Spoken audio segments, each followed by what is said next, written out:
کہ سب بڑے بڑے شہداء ہیں لیکن سوائے علی کے، حتیٰ کہ ائمہ معصومین میں بھی کوئی شخص مسجد کے اندر شہید نہیں ہوا. تو یہ مسجد میں شہادت علی کیوں؟ میں غور کرتے کیا بات ہے. اور مسجد میں بھی عالم نماز میں یہ بڑی بڑی مصلحتیں ہوتی ہیں. میں غور کرتا کہ یہ بات صرف علی کو کیوں دی گئی کہ مسجد میں نماز رو بھی نماز میں شہادت. بات یہ ہے کہ آپ کو ذرا دیکھنا پڑے گا، بڑی خیریت ہو گئی، مصیبت تو ہے لیکن بہت ہی اچھا ہوا کہ علی مسجد کے اندر شہید ہوئے. بہت اچھا ہوا کہ علی نماز پڑھتے میں شہید ہوئے. کیوں میں کہہ رہا ہوں یہ بات میں اس لیے کہہ رہا ہوں کہ شام میں یہ پروپیگنڈا کیا گیا تھا، علی پر جو الزام لگائے گئے تھے اس میں سے ایک الزام یہ بھی تھا کہ علی نماز نہیں پڑھتے. چنانچہ آپ دیکھیے جب شام میں خبر پہنچی ہے اور یہ اطلاع پہنچی ہے کہ علی مسجد میں شہید ہوئے نماز کے عالم میں، تو شام والوں نے حیرت سے کہا اچھا تو اس کا مطلب یہ کہ علی نماز پڑھتے تھے. اگر مسجد میں شہادت نہ ہوئی ہوتی تو آج کوئی سپاہ لکھ رہی ہوتی. وہ سپاہ جو ہے اس میں دراصل ایک نقطہ زیادہ ہو گیا ہے.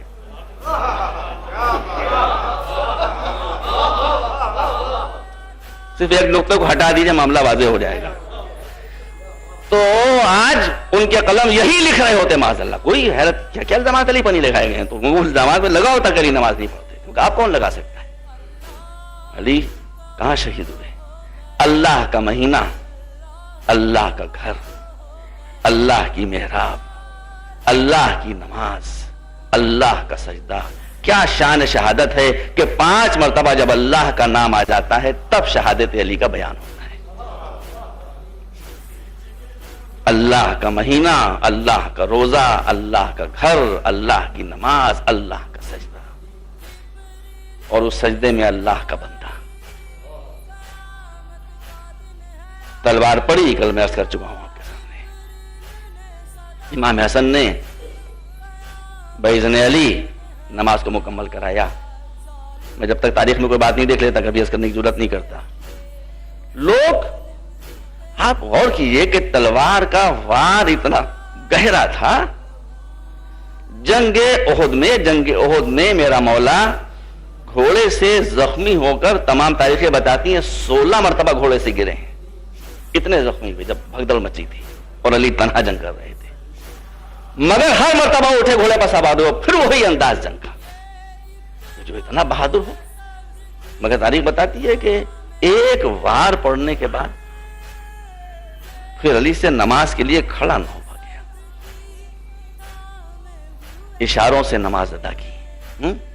آپ غور کیجئے کہ جس انسان کی تکلیف اور بے چینی اور کرب اور کمزوری کا عالم یہ ہو، اسے کون یاد رہتا ہے؟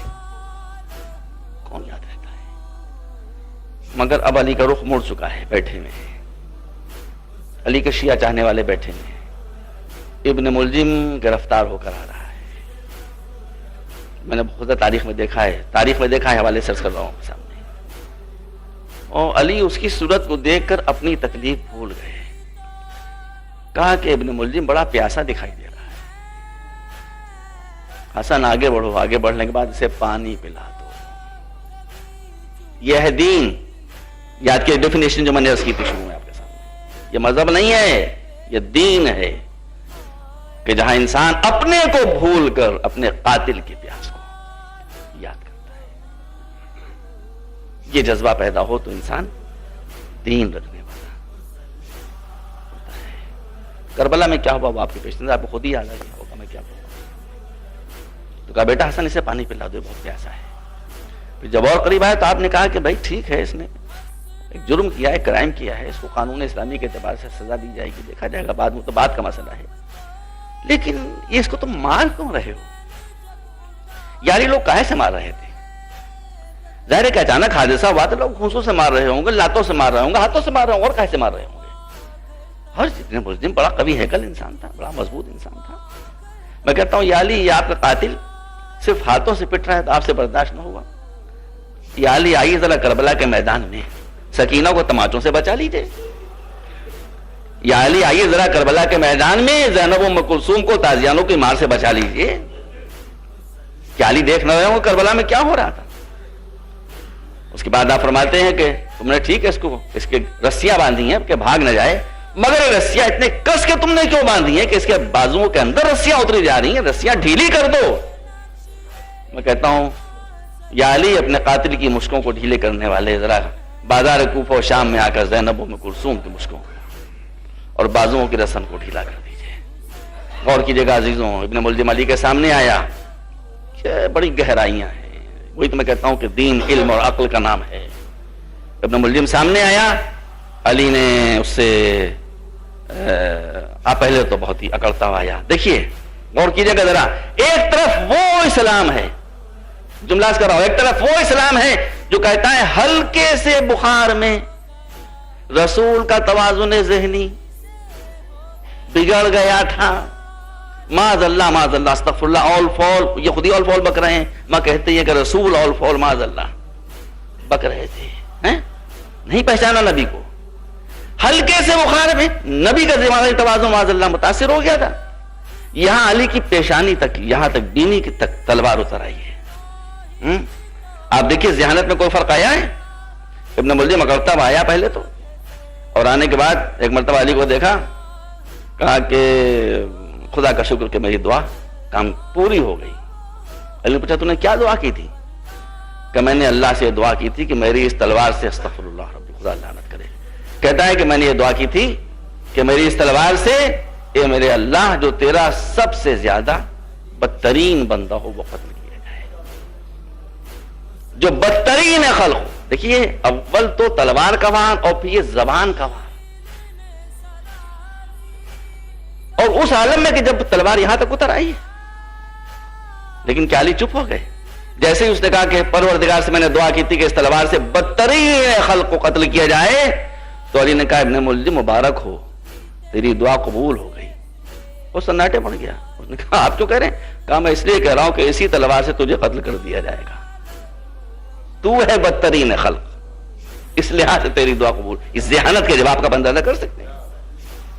مگر بس اب اس کے بعد تھوڑی دیر جب گفتگو ہوئی تو نے کہا وہ تو سب ٹھیک ہے، یہ بتا کہ میں نے کوئی غلطی کی تھی، کوئی خطا تھی میری، میں نے تیرے ساتھ کوئی زیادتی کی تھی، میں نے تیرا کوئی حق ادا نہیں کیا تھا، میرا جرم کیا تھا اتنا بتا دے، میرا جرم کیا تھا اتنا بتا دے۔ اب سناٹے میں آ گیا، سناٹے، جرم ڈھونڈ رہا ہے، کوئی جرم نہیں ملتا۔ علی نے پھر کہا، پھر چپ۔ تیسری مرتبہ علی نے کہا کہ میں جو بھی تیرا دین و مذہب ہو اس کی قسم دیتا ہوں، بتا کہ میرا جرم کیا ہے۔ کہتا ہے یا علی آپ کا کوئی جرم نہیں تھا۔ کیوں علی؟ یہ آپ نے اقرار جرم کیوں لیا؟ بھائی رضا علیہ صاحب تشریف فرمائے، حیدر صاحبان فکر تشریف فرمائے۔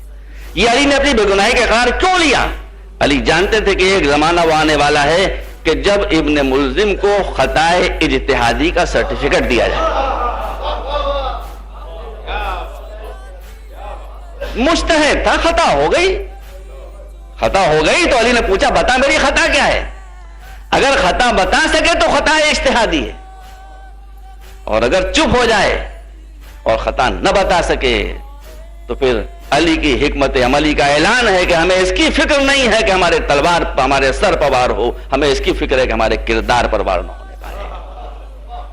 اور دیکھو ہمارا قاتل بھی ہمارے کردار کے اوپر وار نہیں کر پا رہا ہے۔ بس زرداران حسین رحمت ختم۔ لوگ علی کے لیے ایک چادر لے کر آ گئے، ایک گلیم لے کر آ گئے، اس گلیم و چادر میں علی کو لٹایا گیا، لوگ لے کر چلے۔ یا علی میں کہتا ہوں کہ اس چادر کو آپ محفوظ کر دیجئے، شاید کربلا میں زینب کے کام آ جائے۔ آج علی کے لیے چادر موجود ہے، لیکن کل زینب کا سر چھپانے کے لیے چادر موجود نہیں تھی۔ بس آخری جملہ، لوگ علی کو آہستہ آہستہ گلیم میں چادر میں لے کر چل رہے ہیں، پیچھے پیچھے چاہنے والوں کا مجمع ہے۔ یہاں تک کہ جب علی کا گھر قریب آیا تو فرمایا اپنے بچوں سے کہ میرے قافلے کو روکو، قافلہ شہید کا رکا۔ حسن نے پوچھا بابا کیا فرمانا چاہتے ہیں، کیا ارشاد ہے؟ کہا کہ میرے شیعوں کو میرا سلام کہہ دو، ان کی محبتوں کا شکریہ ادا کر دو، اور کہو کہ بس اب یہاں سے واپس ہو جائیں۔ اور جب حسن نے کہا کہ بابا کہتے ہیں کہ اب آپ حضرات یہاں سے واپس ہو جائیں، آپ کی محبتوں کا شکریہ، تو شیعوں نے پریشان ہو کر کہا کہ اپنے بابا سے پوچھیے ہم سے کوئی خطا ہو گئی ہے، ہم سے کوئی غلطی ہو گئی ہے، ہم سے کوئی قصور ہو گیا ہے، ہمیں کیوں واپس کیا جا رہا ہے؟